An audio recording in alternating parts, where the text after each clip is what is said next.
Hi everyone, it's Mandy Naylor here from the Ginger Heart Foundation. Welcome to our podcast. And today I'm with an absolute incredible woman called Maggie C. So, hi Maggie, nice to see you Hiya. today. Maggie is the head of the Co-Alc Alliance. Maggie has lots of different hats, and I'm not going to even try and introduce her. So I'd just like to say over to you, Maggie, if you can just tell everyone a little bit about you, who you are, and why we're here talking today. Thanks, Mandy. Well, first of all, I'm in South Wales.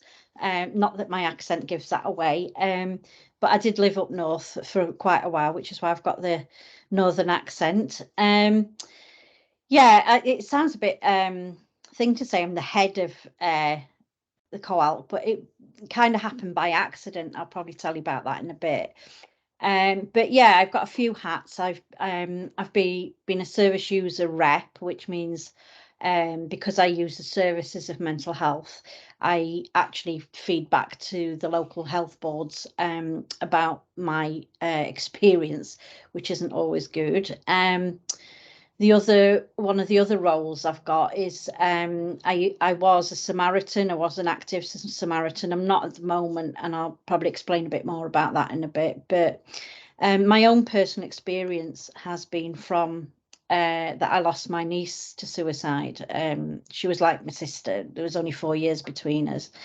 And that's where my interest in suicide prevention came to. And so when I was asked to go on these forums and which area that I wanted to specialize, I just happened to say, oh, I'll try suicide prevention, and it seems to have been a path that's led me rather than me choosing it. So that's why I'm here today. So that's like always the best paths, isn't it? The ones that unfold kind of before us, but it's not a good path in terms of the reasons we're here. But I think the work Yeah. we can do is really, really good stuff. So thank you for sharing that, about your personal journey. And so when it comes to the Co-Alc Alliance, and if you can just tell us a little bit about Co-Alc Alliance, what that is, and what that's kind of the messages behind Co-Alc Alliance. Yeah, I mean, I'm a, I come from a publishing background, and when I was out with Samaritans, I would try and hand cards to men, particularly young men, because there's the suicide figures for men are much higher than women. It's three to one men, and that's worldwide. It's not just in this country, and it's pretty consistent all over the world, which is interesting. So I'd go to hand them like a Samaritan's card, and I think they thought I was asking for a date or something. I said, no, not for you, not for you. If it take one for your mate. And as soon as I said that, their whole demeanour changed, and I got this idea of doing a leaflet that was just aimed at men, that perhaps wasn't as branded as everything else. And I did go to Samaritans with the idea, but that didn't work out.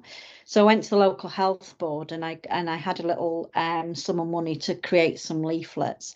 And that's how the CSA signpost camp was born, which is I got a local artist to do the artwork on it, because I always felt I was inspired by a program I'd seen years ago, where I'd seen some cage fighters talking to, this is going off on a tangent a bit, but saw some cage fighters talking to Grace and Perry, and they were talking about how they didn't like talking about their mental health, and that when they were in the ring, they felt like it was a brotherhood, and they weren't sort of going in there to hate each other. They were going in to fight their demons with their brothers. And I got this sort of, I've always that's always sort of held in my mind. So I always felt the men have this fight that they don't want to share with people. And so that's where, like I say, I came up with the idea. It says, what's he fighting?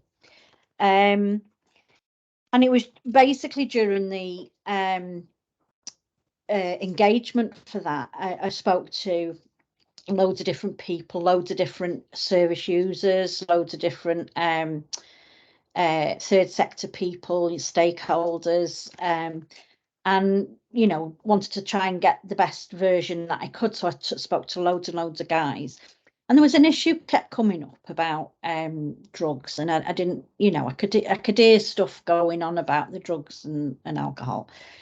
But when I then met Nicola Smerdon at one of the forum gatherings. Now, Nick Smerdon lost Tom in March 2019. And she spoke and she says, "Oh, I really love this idea. I really need this." And then she explained that Tom had died during the come down from taking cocaine and alcohol. And it immediately made me think about another lady I've met about 5 years prior to that, called Nicola Abraham, who'd set up the Jacob Abraham Foundation. And she'd been quite open about her son's cocaine and alcohol use. And I was a bit, I didn't understand why there wasn't more awareness about it. I mean, how could she be doing all that work then, and then there was still no awareness now? Why weren't people talking about it? And particularly weren't talking about it in the suicide prevention forum that I was in. And I was like, well, this can't be right. There must be some reason. So when I was talking to Nicola about it, Nicola Smerdon now, she was saying that there was apparently issues between the coroner's reporting and the inquest, which affected the data outcome. So just as a layman's description of that,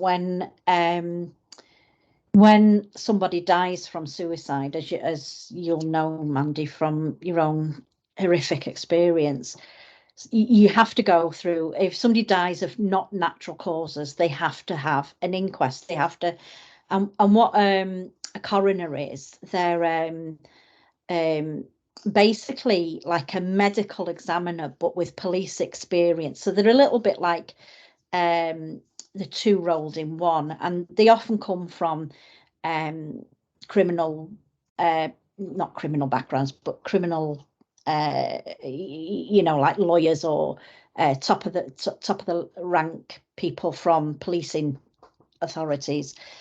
And they have to determine what was the reason for this death. And to cut a very, very long story short, when any death happens, and it's classed as an unnatural death, so they have to have an inquest, then they don't always take a toxicology report. There's all sorts of different things that they take from the scene or take from the place of death, and then they investigate the surrounding issues. So whether there was a breakup or the situation in the family. And again, you'll probably be able to tell me more about that, tell us more about this. So the outcome of it then is usually between, well, during COVID it went up to about 2 years, but it's usually about 6 months ish for them to complete their investigation, and then they hold like a court, a coroner's inquest, and then you get the outcome, the ruling of how they died. And then you get the death certificate, and it says what they've died of. Now, in some cases, and I know this is quite this happens a lot, not all coroners take a toxicology report. So there's sometimes not even the toxicology there. But on some, and then even if there is, if there's no sort of note, or it's been there's maybe a little bit of unsurety around the death, whether they meant to take their life or not, they might rule it as a narrative verdict or even an accidental death. So they might not even rule it as a suicide. So the reason I'm sort of go into a lot of lengths to explain this, is the reason why we've got no awareness around this issue is because basically there's issues around the coroner's reporting, and that affects the research, which affects the evidence. So even though we know of, and I mean, we know now, Mandy, don't we, that there's quite a lot of families who've been subjected to this trauma and an unknown world. And a lot of it is because there's never been any consistent reporting in the actual inquest. So we've it's hard for us to prove to like government and strategy that these things, you know, that this is a thing that's happening. We can't just say, oh, this happens to this has happened to that many people in that particular circumstance, because all the necessary information that they need to prove this is all over the place. So that's why Nicola Smerdon was getting really frustrated with this, and I felt for her frustration for it. And we were just about to go into lockdown, and there was another report in the local paper saying that there'd been another cocaine related death. And I was like, every time one happens, I'm like, right, we're not going to have this anymore. We need to do something. So this, I remember it clearly. It was this Thursday night, and I just went through, what's it called, Survey Monkey, and I put 10 free questions together. And I thought, right, I'm going to put it on my social medias, and we'll share it from there. And that's what we did. And we got over 820 responses in the first week or something crazy like that, which to me proved overwhelmingly that, you know, there is an issue with this. You know, the questions were asking things like, you know, do you know anybody that might have died from taking alcohol and cocaine? Or did you know anybody who's died of suicide? And there was all these questions, and basically it came out really high. Something like 95% were male that had died between the ages of, I think it was 19 and 35 we had.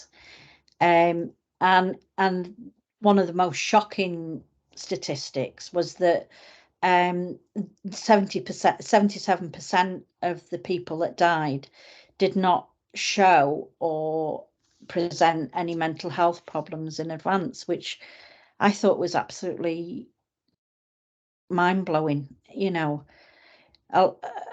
being a Samaritan and understanding that, you know, suicide prevention always looks at like talking to somebody and assuming that they've got a mental health problem, and to know that there was 70, you know, this overwhelming amount, which is three, by the way, this is the 3-to-1 figure of people that that didn't show a mental health. So we're missing a whole glut of people that are obviously not engaging with services or the normal suicide prevention things. So at the time, I just tried to relay these figures to the people that were in places. So like the National Suicide Prevention Cohort, the Welsh Government cohort, you know, their forums and things like that. And the thing that they kept saying was, oh, we need evidence, that's not classed as evidence.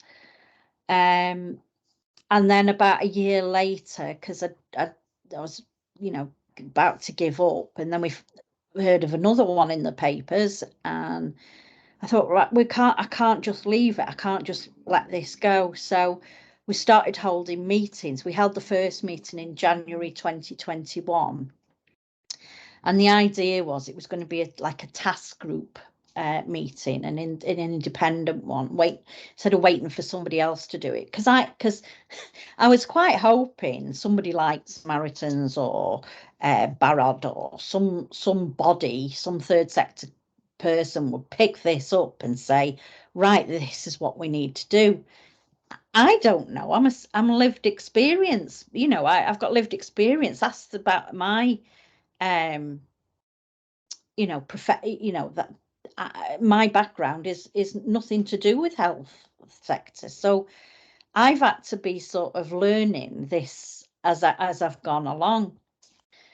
So yeah, we held the first meeting, and we had over 50 stakeholder partners attend it, which included people from Barrod, Recovery Cymru, Men's Sheds.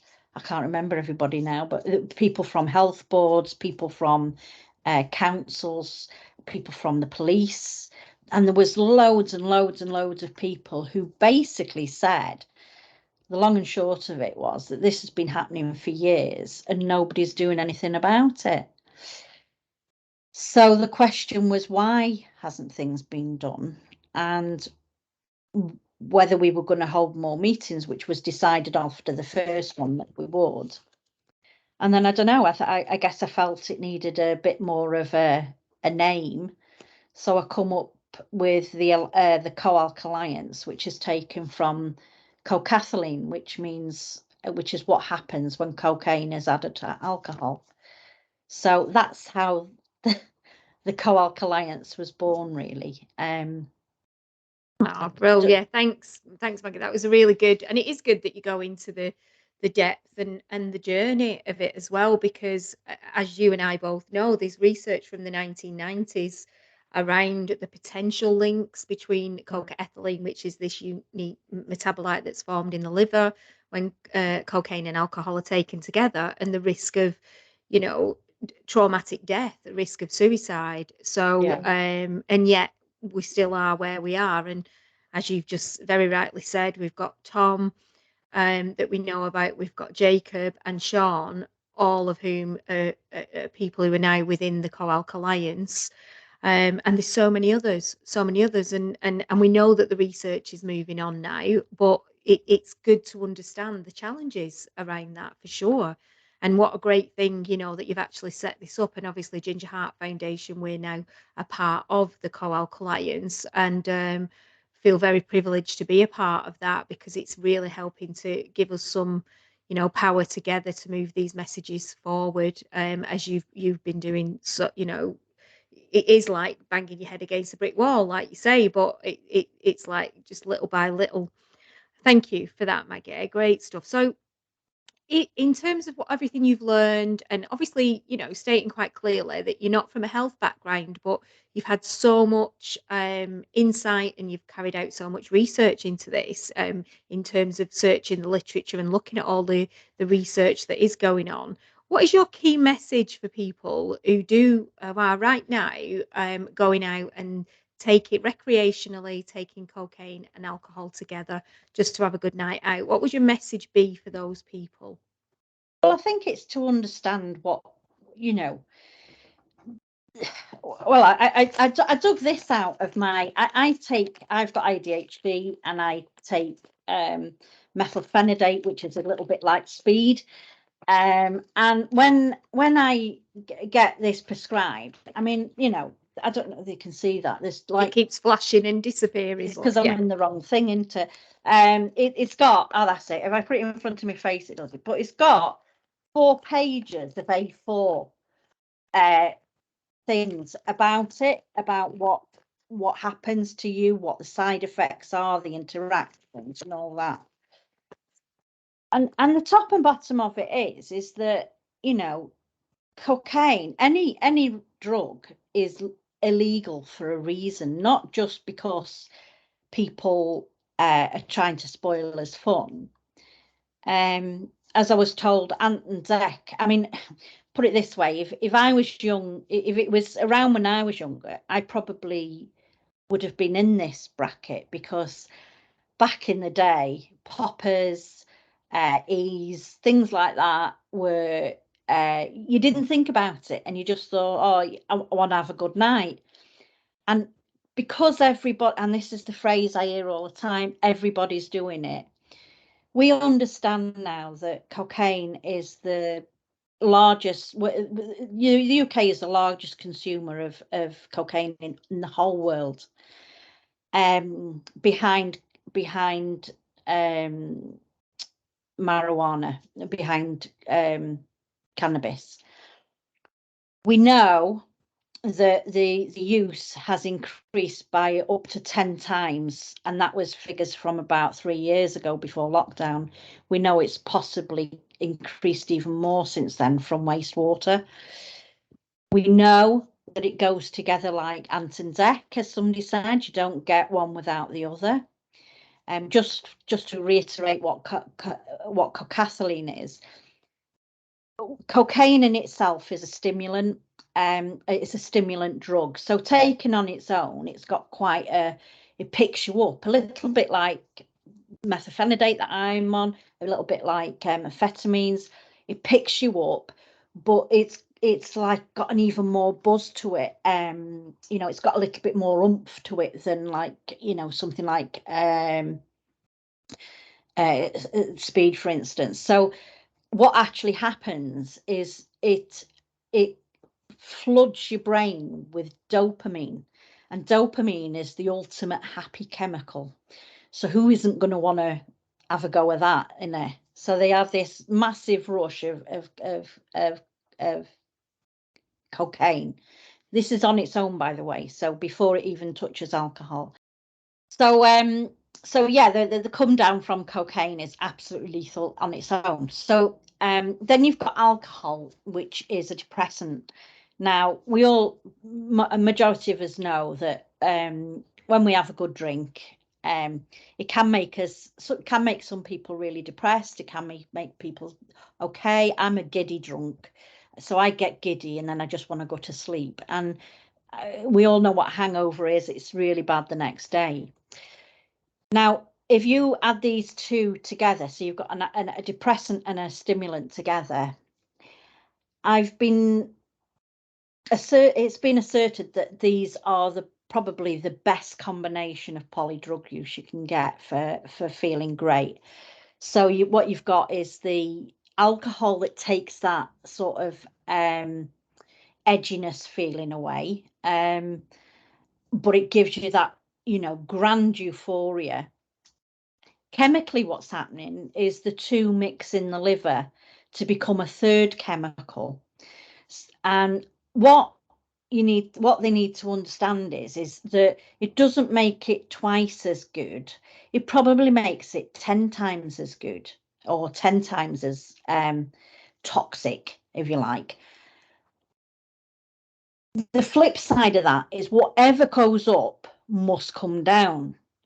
So if you've got 10 times the euphoria, you're going to have 10 times the depression afterwards. And that come down, we know from users, from people who have survived, from people who've tried and somehow survived, that it is the come down from hell. And the problem is that cocaethylene, although it might not be testing in your urine or your blood a couple of days later, it will still be affecting your brain because it's still stopping those neurotransmitters. So even if people think they're not addicted to it because they only take it at the weekend, the problem is that you'll not be feeling half as much dopamine because it's still blocking it for at least 6 to 8 weeks after they're taking it. So they'll always be looking for this hit again, because you're feeling so rubbish. But on the actual come down itself, I mean, we know that within sort of the morning or the day after, depending on how much has been done, that you've got all this cocaethylene in your liver, which is pretty toxic and can actually kill you anyway. It could give you a heart attack. I mean, Jamal Edwards was the DJ in London, 31 he was, and he had cocaethylene in his system, and his heart just couldn't take the stress. We know that Shaun, Tom, and Jacob all had this in their system when they couldn't face their life anymore and they decided to take their lives. We know how bad this is. What I think I've lost the gist of the question, but I think if what I want people to know what you're taking and know how it could affect you. And for you, if as a harm reduction thing more than anything, we know that we can't go out there and say, oh, don't take it, because that's not going to work. We know that just say no to drugs doesn't work. What we're saying is look after each other in the come down. Don't be alone. If you feel that level of come down, you have every right to pick the phone up to somebody, anybody, whether it's your parents, because they'll help you. They might not want to hear that you've taken coke the night before, but they'll want you to stay with them. If you can't speak to them, speak to Samaritans. They are confidential. They don't know who you are, where you are. They will be there and they will go through it with you until that feeling passes. And it will pass. You will feel okay again. But make sure, if you're going to have the up, make sure you know about what happens in the down and have a strategy for how you're going to get yourself through that, because it must be, I don't know, but I know that all these guys that we're talking about, and your son as well, man, these guys didn't know what had hit them in the morning after. And if we can get people to understand what this is doing to them, and that just having a sniff at a weekend, it isn't just it isn't just recreational. It can lead to serious problems. If you don't feel addicted, there's that come down. And we know that we are losing young people that have in their lives invested. They didn't mean to do this. I know that they didn't. And as well as I do, Mandy. Yeah. So Yeah. it's just getting them to sort of reach out to help. Papyrus as well is another good one. Call in Wales. But anybody, because any of these helplines are there to help you. Please don't think because you're taking cocaine that you can't ring a helpline. That's what they're there for, and we'll get you through it, Yeah. Yeah. Oh, thank you, Maggie. Yeah, it's a really good explanation. I would say around like 99.9% of the people I've spoken to since losing Shaun have been on powder cocaine recreationally alongside alcohol.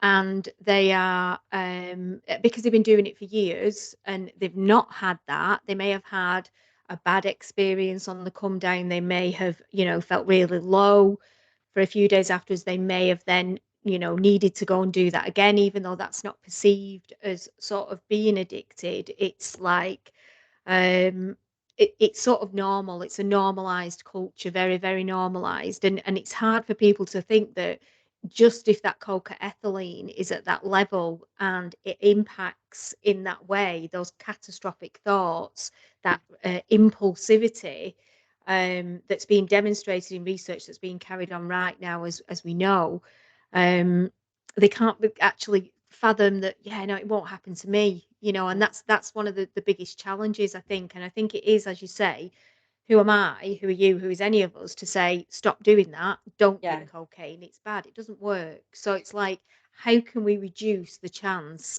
of this happening to you if you're a person who goes out, drinks alcohol, and takes cocaine? I mean, we know that there's we know that there's sleep deprivation in with it as well, of course, because if they've been out all night and haven't slept, well, I don't know about you, man, if I lose a night's sleep, I'm like a bear with a sore head. So, you know, how much is that affecting it? How much is the fact that they're not eating? Because it's stimulants, you don't want to eat with them. You know, so there's all these factors, and this is what we're looking to get the research together on, because we want to know why somebody would feel that level of, and you know, I don't want to call it anxiety, because that again goes back to mental health, but this you know, it's a delirium, like you said. That was a delirium. word that That's the that word. was Yeah, used. this Like delirium, this suicidal delirium that they find themselves in, that, you know, doesn't seem to make sense to them, only in their brain. I would say that one of the things I've talked to people, I don't know whether you've heard this, Mandy, but we've had guys that have said about Suicide Tuesdays, when it was a phrase that they were using because they knew that, you know, the days after were really grim, so they'd look out for it. That's what one user told me back in the day. It would they would look after each other, because there's Suicide Tuesdays, you know, whatever you call it. It's a horrible phrase, and I wouldn't, you know, but it's whatever it is. And you guys, you know, you guys are together on the up, be together on the down, you know, be there for each other, because some are not making it, and you'll know people who've not made it. You know, I think people who are watching this will know people who've not made it through for whatever reason. I think some lights will be going on for people who've lost young men, even young women, people that I know about locally. Some lights may be going on a bigger scale for people who have no clue why a young person who with no known underlying mental health, depression, any of those other factors, challenging factors, that have resilience, that are living, you know, invested in life, etc. And all of a sudden they take their own life one early morning, and I think that it's going to switch a light on for a lot of people, and I think that's why it's also a good reason, because there's a lot of pain and suffering, as we know, when you know, you love somebody and who commits suicide, and for no reason that you can fathom, you know, no suicide ideation coming up to that, no underlying issues. Obviously there can be hidden issues, we know this, but there's too much evidence, there's too much around this that show that this is actually an independent factor, you know, towards suicide. Oh, that's really, thank you, Maggie, for that. I'm just looking at my little questions that I've written for you. um so, I'm not even sure how long. Oh, we've done an hour and 15 minutes, so we've gone over the 30 to 45 minutes, but that's all right. It's all good stuff. So I just want to ask, like, thank you for that final message, and for that, certainly that message that the fact that you've taken cocaine and alcohol may not be something you've shared with your family. Like Shaun, I had no clue that Shaun did that. I just thought Shaun was going out and getting drunk, you know, and having hangovers like I did when I was his age. And it's so it's important message, I think, to say reach out. I mean, it may be, from what we can tell, from what I can tell from what we know, it may be that we need something a little bit more than that, and we're working on those things, as we know, because they're not in the right mind. So would somebody reach out? That's the question. So I'll put if you want me to share my screen and put the details on, I've got the window that'd ready. Be great, Maggie, if you could do that. Fab. So that's the website. It's as you can see here, www.co-alc, so coalc.org. We've kept it as short as possible. So we've got the home page. So this tells you a little bit more about what it is. If you're worried about somebody, if you need help now, it tells you what to do if you're in danger now. what you're feeling, people that can help you. There's stuff about us, info about the Cocaethylene, and resources, because what we can do is training. As you know, Mandy, we're setting up the training. We've also got leaflets that people can ask for, and we can send them out to them. So we do design training presentations from that as well. So Excellent. and all the three charities, Jacob Abraham, for Tom, and Ginger Heart are on there with their stories as well. So that's the I can stop sharing.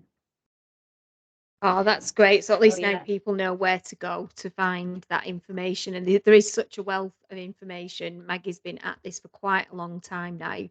And we've got a long way to go. And, but the information there is well worth a little look. Even if you just, questioning, obviously there's a lot. I know a lot of people who've tried to give up cocaine and alcohol since Shaun left, and then just got back into that routine again. Well, And it's easily done. I mean, the alcohol it lowers your inhibitions for a start off.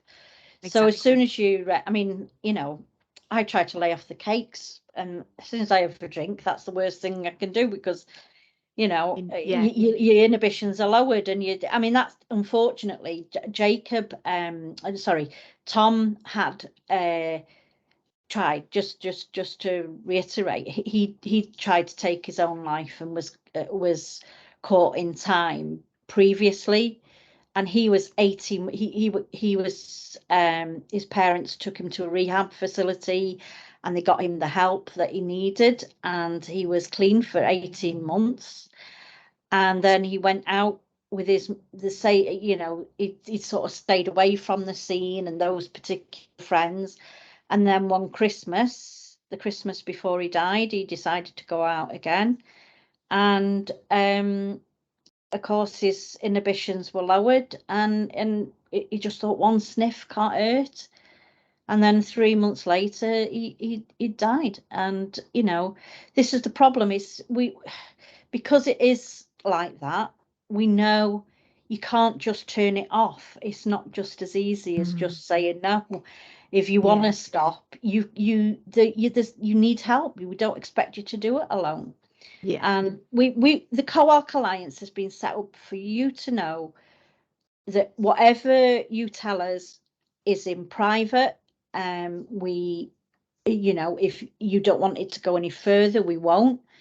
But we can link you into people who are going to support and help you. And if people are affected by this, I would like them to get in touch, if only to help with the research that we're conducting. So it would be brilliant to hear from people, even if they're okay.